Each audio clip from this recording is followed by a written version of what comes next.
Hello friends, welcome to our YouTube channel. मैं संतोष कुमार, आप सभी का बहुत बहुत स्वागत है इस वीडियो में। इस वीडियो में हम बात करेंगे नवीन फ्लोरिन के बारे में। आज इसने 52 वीक हाई भी लगाया है और ये मैं इसलिए बता रहा हूँ कि देखिए, अगर आप वीकली मंथली टाइम फ्रेम पे काम करते हैं तो ब्रेकआउट की एक सिंपल सी स्ट्रेटजी होती है। हालांकि यहाँ पे अनुभव नहीं होगा तो यहाँ पे बहुत मुश्किल होता है काम करना। मार्केट कंडीशन कैसा है, ब्रेकआउट को कैसे ट्रैक करना है, उसमें क्या क्या चीज़ें होती हैं जो कि हमें एक अच्छे ब्रेकआउट को कंसीडर करने के लिए देखना होता है।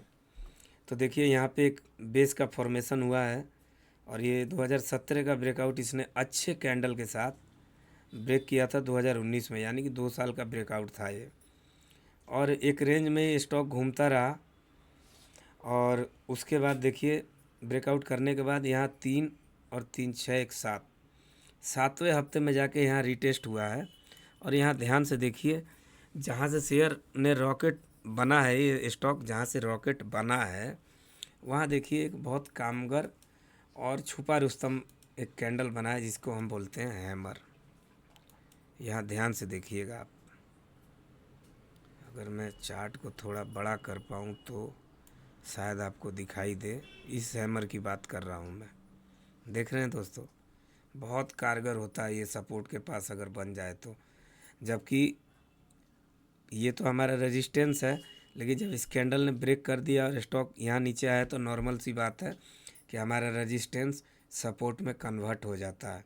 और यहाँ देखिए, ये एकदम परफेक्ट ब्रेकआउट का सेटअप है। अगर ऐसा मतलब कि ब्रेकआउट मिले ना तो समझ लीजिए कि एक बार निवेश करके 6 महीना शांति से 1 साल बैठना है और अपने आप मतलब कि वेल्थ बनता है ऐसे ब्रेकआउटों में। और मुझे मज़ा आता है इन ब्रेकआउटों में काम करने में। आप जाके देखिए, अभी बैक डाटा में 2021 से लेके अभी तक ऐसे 250-300 स्टॉक मेरे ऐसे ही जवानी याद होंगे। आप रेलवे स्टॉक को देख लीजिए, जैसे IRFC है, RBNL है, इरकॉन इंटरनेशनल है। उसके बाद से आप जुपिटर वैगन है, टीटागढ़ वैगन है, एलिकॉन इंजीनियरिंग है, Cummins India, Mahindra and Mahindra, Tata motor, Ashok Leyland, Samvardhana Motherson और HCL को कैसे भूल सकते हैं। HCL के अलावा BSE। तो BSE में क्या हुआ था ना, BSE में ग्राविटा इंडिया, उसके बाद आप एक तंबाकू की कंपनी है जो सिगरेट तंबाकू बनाती है, गॉडफ्राई फिलिपी। क्या रिटर्न, माइंड ब्लोइंग। मतलब आप एक्सेप्ट नहीं कर सकते, इतना अच्छा। तो ग्राविटा और BSE में क्या हुआ था, BSE और ग्राविटा में जैसे उन्होंने ब्रेकआउट दिया। ब्रेकआउट देने के बाद उनमें हुआ क्या है, स्टॉक ने ब्रेकआउट देने के बाद कुछ ऊपर गया, वहाँ से आके इस जोन पे रिटेस्ट किया। ठीक है दोस्तों, यहाँ पे रिटेस्ट किया और यहाँ से ऊपर निकला। ठीक है, इस तरीके से उनका पैटर्न था। मैं चार्ट पे भी डिस्कस कर दूंगा, अगर आप टेंशन ना लीजिए। इसको हम डिलीट करते हैं और नवीन फ्लोरिन के चार्ट को समझ लेते हैं। तो मतलब वीकली मंथली टाइम फ्रेम पे मार्केट अगर अच्छा है और स्टॉक के फंडामेंटल अच्छे हैं, मिड कैप की कंपनी है, तो काफ़ी बेहतर रिटर्न बन के मिलता है। उनमें क्या है कि आपको डेली ट्रेड नहीं करने होते, नंबर ऑफ़ ट्रेड आपके कम होते हैं और क्वालिटी के ट्रेड होते हैं। अब नवीन फ्लोरिन का जो चार्ट है, ये क्या बताने की चेष्टा कर रहा है चार्ट। यहाँ से जो इसका ब्रेकआउट हुआ था, आप देख सकते हैं कितना परसेंट का इसने रिटर्न बना के दिया हमें। यहाँ अगर हम इसका टॉप लेवल निकालें तो लगभग 81% के आसपास या 82% मान के चलिए। 2019 का ब्रेकआउट और इसने ओवरऑल 2022 में बना के दे दिया, यानी 3 साल में 80% का रिटर्न। यानी 899 रुपये का स्टॉक सीधा यहाँ कितने का हाई मारा, 4800 रुपये का। ऐसे बनता है वीकली और मंथली टाइम फ्रेम पे पैसा। बट मार्केट कंडीशन और स्टॉक के फंडामेंटल, मैं ये दो चीज़ों पे ज़्यादा वो करता हूँ, स्टॉक के पीछे नहीं भागता हूँ। सेटअप अच्छा है फिर भी अब बैंक ऑफ बड़ौदा से आप इतना एक्सेप्ट नहीं कर सकते हैं कि वो यहाँ से 3 गुना हो जाए। PNB से नहीं कर सकते, रिलायंस से नहीं कर सकते, टीसीएस से नहीं कर सकते, विप्रो से नहीं कर सकते, इन्फोसिस से नहीं कर सकते। ये पैसा मिड कैप की कंपनियों में ही बन पाता है इतना रिटर्न, क्योंकि कंपनियों में पोटेंशियल होता है आगे ग्रो करने का। अब आते हैं इस स्टॉक के ऊपर। तो ट्रेंड लाइन बेसिस पे अगर हमें अर्ली अगर इसमें एंट्री बनानी थी तो हमारा जोन ये होता। दूसरा, हम इसको डिलीट करें और समझने की चेष्टा करें तो आज इसने ब्रेकआउट भी किया है, लेकिन हम अगर ब्रेकआउट को कंसीडर करें तो यहाँ अगर निचले स्तर पे भी करें एक जोन बना के तो काफ़ी बेहतर रहेगा, क्योंकि मार्केट का कंडीशन अच्छा नहीं है। तो ज़्यादा ऊपरी लेवल के स्तरों को ना देखते हुए ज़्यादा नीचे के स्तरों को देखना बेहतर रहेगा, ताकि हमारा स्टॉप लॉस छोटा रहेगा। हालांकि मैं अभी कोई भी ट्रेड नहीं कर रहा हूँ, क्योंकि मार्केट कंडीशन अच्छा नहीं है। लॉरस लैब का देखिए, मतलब एक एक स्टॉक को टारगेट करके, और ये बियर कर्टल चल रहा है, बेयर कर्टल, ये पता नहीं इंग्लिश में एक वर्ड है। कल मैंने सुना था, हमारे एक बहुत अच्छे यूट्यूबर हैं, उन्होंने ही बताया था कि मतलब स्टॉकों की ऐसे धुलाई हो रही है ना कि निवेशक समझ नहीं पा रहा करे तो क्या, खास करके रिटेल। अब ये एक ब्रेकआउट का सेटअप है, काफ़ी कंसोलिडेशन के बाद, इसने 1 साल के कंसोलिडेशन के बाद यहाँ ब्रेकआउट किया है। तो ये एक सेटअप समझिए, लेकिन अभी किसी भी प्रकार से मैं तो ये कहूँगा पोजीशन मत बनाइए। निफ्टी अभी और गिरने के चांसेज हैं। जो बड़े बड़े अनुभवी लोग हैं वो यही बता रहे हैं कि निफ्टी अभी कुछ भी नहीं गिरी है, खाली बजट का इंतज़ार है। 2-1 दिन की रैली है, उसके बाद फिर धड़ाम से होगा। तो इसलिए अभी पोजीशन ना बनाए। हम जो ब्रेकआउट पे काम करते हैं, जो मैं जिस तरीके से काम करता हूँ, ये मेरा ब्रेकआउट कंफर्म हो गया तो मेरा पहला जो जोन होता अगर एंट्री करने का तो ये होता। ठीक है दोस्तों, 1-2 रुपये आगे पीछे से कोई बात नहीं है। स्टॉप लॉस में 5-7% का यहाँ डाल के आराम से काम कर सकता था। ये अर्ली एक हमारी एंट्री हो जाती है। दूसरा, अगर इसने इस जोन का ब्रेकआउट किया तो मैं वेट करता हूँ यहाँ आने के लिए। यहाँ नीचे वॉल्यूम ड्राई होंगे। अभी देखिए ब्रेकआउट के टाइम कितना अच्छा वॉल्यूम हुआ है यहाँ पर, काबिल तारीफ़ है। लेकिन क्या करें, मार्केट कंडीशन अच्छा नहीं है और इसके रिज़ल्ट भी काफ़ी बेहतर आए थे इस बार। कुछ निगेटिव भी है, कुछ पॉजिटिव भी है इसमें। इसके फंडामेंटल में आरओई कम है इसका, बहुत ही 8% का आरओई है। पीई भी मैंने देखा था शायद 77 का है, शायद ऐसे ही। तो यहाँ पे आने का वेट करते, इस जगह पे हमारा पोजीशन बनाने का एक क्राइटेरिया फुलफ़िल होता है। स्टॉप लॉस आप यहाँ का इस जोन का रखेंगे तो ठीक ही रहेगा, क्योंकि यहाँ हमारा स्टॉप लॉस ज़्यादा बड़ा हो जाएगा। अगर हम बात करें यहाँ स्टॉप लॉस का, तो अगर हम वीक के पास रखते हैं तो 10%, 8% का हो जाता है। तो यहाँ अगर हम रखें तो 4% का होता है। तो ये रेड कैंडल के आसपास को हमें कंसीडर करना चाहिए। इसमें कुछ नहीं है दोस्तों, अगर ब्रेकआउट चलने वाला रहता है, क्योंकि मैं ब्रेकआउट से ज़्यादा पहले कंपनी का फंडामेंटल रिसर्च करता हूँ। क्वार्टरली रिजल्ट अच्छे आए, सभी चीज़ उसका देख के ही मैं ब्रेकआउट, ये नहीं कि ब्रेकआउट मिला मैं तुरंत जंप कर देता हूँ, नहीं। नंबर ऑफ ट्रेड कम करता हूँ लेकिन क्वालिटी के ट्रेड करता हूँ। बट अभी मार्केट सिचुएशन अच्छा नहीं है। इसमें हम एक तरीके से अगर ट्रेंड लाइन ड्रॉ करें सपोर्ट के लिए तो यहाँ नीचे से भी मार्क कर सकते हैं, जो कि हम यहाँ से कंसीडर कर सकते हैं इस तरीके से।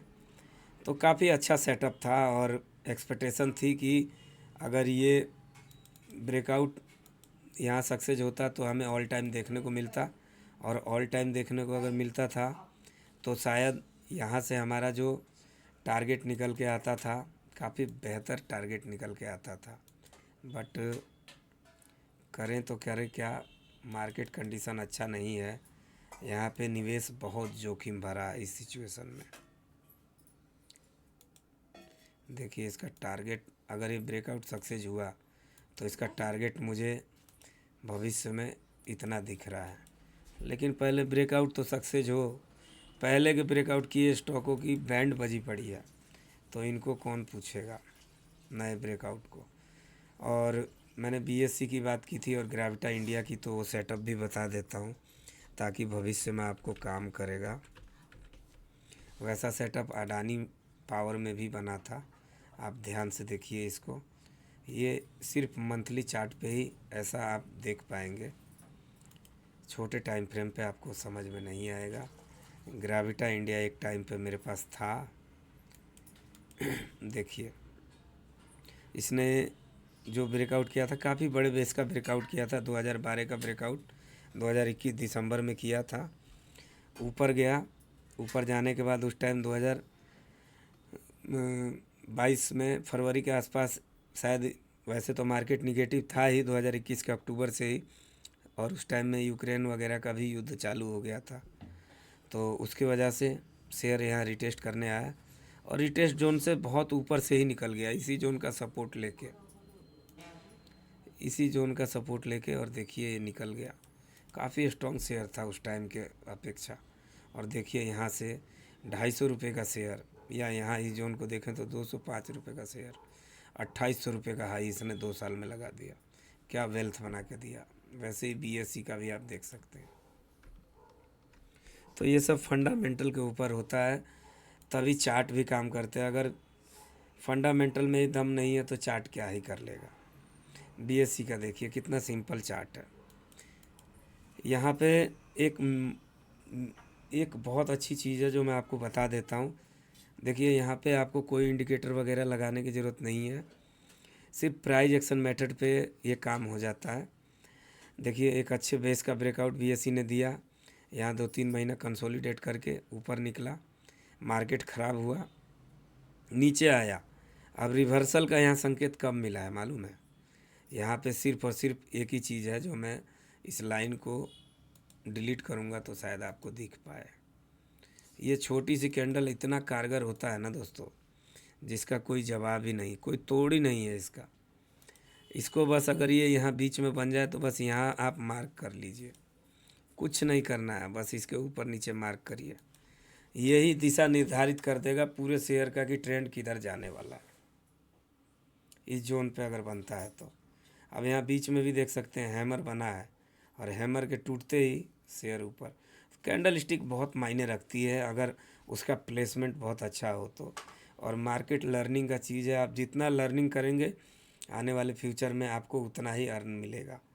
तो यहाँ पे हमेशा लर्न करने की चेष्टा में रहिए, ना कि ट्रेड करने की। ट्रेड का क्या है, अब देखिए बीएससी में यहाँ जो कि ये कैंडल बनी है, ये बहुत ख़तरनाक कैंडल बन चुकी है मंथली टाइम फ्रेम पे। और अब देखते हैं कि अगर ये इस जोन को तोड़ता है तो फिर इसमें डाउन साइड देखने को मिल जाएगा। अभी तक तो ये शेयर ठीक था, लेकिन अब उस तरीके से मार्केट का कंडीशन भी ठीक नहीं है, और ये भी बहुत ओवर वैल्यूड हो चुका है। अगर ये जोन तोड़ता है तो फिर और नीचे के स्तर देखने को मिल जाएंगे, और जैसे जैसे 1-2 सपोर्ट टूटा तो फिर ये टूटना चालू हो जाएगा। और इस मार्केट में अच्छे अच्छे टूट रहे हैं, तो ये भी अच्छी क्वालिटी में है, लेकिन टूटने में टाइम नहीं लगता है। 2 दिन 3 दिन या 1 हफ्ते में ही 30-40% ऊपर से गायब हो जाएगा किसी भी स्टॉक का, ऐसा मार्केट है। आशा करता हूँ ये वीडियो बहुत इन्फॉर्मेटिव लगा होगा आप लोगों को। और तबीयत ठीक नहीं है, थोड़ा कोल्ड हुआ है, आवाज़ भी सही नहीं आ रही है, और मार्केट कंडीशन भी अच्छा नहीं है, इसलिए मैं नहीं चाहता हूँ कि वीडियो बनाऊँ। सिर्फ लर्निंग पर्पस वीडियो बना रहा हूँ। मुझे किसी प्रकार से कोई बाई सेल रिकमेंडेशन देना नहीं है।